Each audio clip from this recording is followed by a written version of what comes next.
Welcome to the two best days, the day you buy your boat and the day you sell your boat. Our job is to improve all the days in between. All right, and now here's a big one, maintenance. This is something you've really got to be on top of.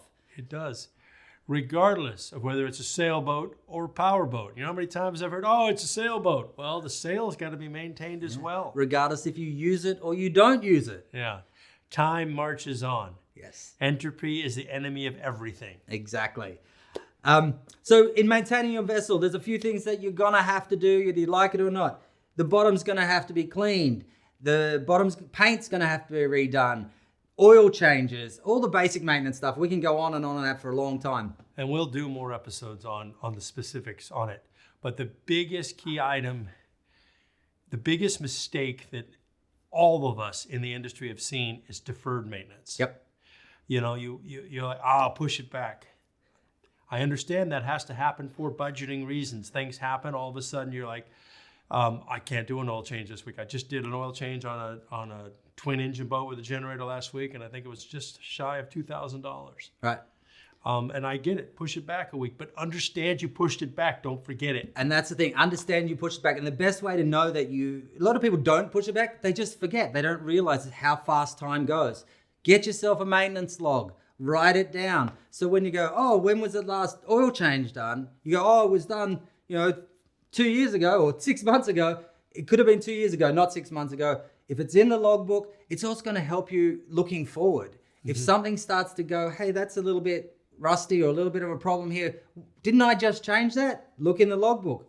No, that was 3 years ago. And another big plus to keeping track of your maintenance, whether you're doing it yourself or paying a professional, keep track, because when you sell the boat, the next buyer, as when you bought the boat, would really like to know what has been done. Yep. And so keep track of your maintenance. Yep. There are multiple digital programs now. Yep. That will actually populate for you, send you an email alert. It's time to change the water filter in your refrigerator, or it's time to change the oil on your engine. Get a Sharpie, put the date on your water filter, put a date on your fuel filters. There are myriads of ways, and whichever works for you, but track the maintenance and keep a log for resale and tracking. Yep. Not one or the other. Preventative maintenance is gonna save you. If you go, oh, I've got to do an oil change, it's due, just do it. Just do it. Because if you wait too long and you go, oh, I think it was then, I was thinking it, and then the oil's dirty, and then you have some problems because the lubrication's not what it should be, it's going to cost you way more than if you just change a few fuel filters, for a couple of bucks. Do the maintenance.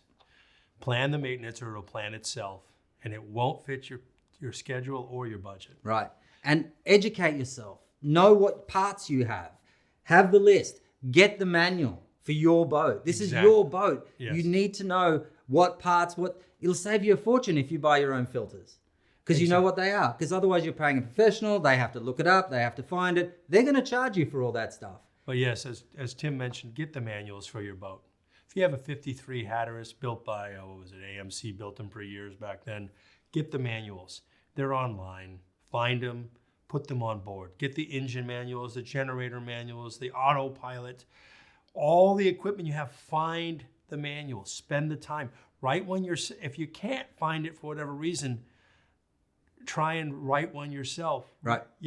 Talk to professionals. There are electronics experts that will tell you this is what this piece of equipment needs to be tuned and adjusted. And make the effort to be organized. Get a file, get it all in there, and once it's all organized, you can stay on top of it. A big thing that I see a lot with people with boats is it gets too on top of them, and they push it down the line, push it down, and then it's too late. They don't know where it is. It's lost. It's gone. Mm-hmm. Organize yourself up front when you buy the boat, and then your maintenance can be monitored and looked after.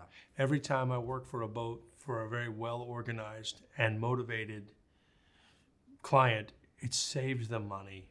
It makes my job easier. Like Tim said, they have all the impellers and filters ready for me. I install all the parts.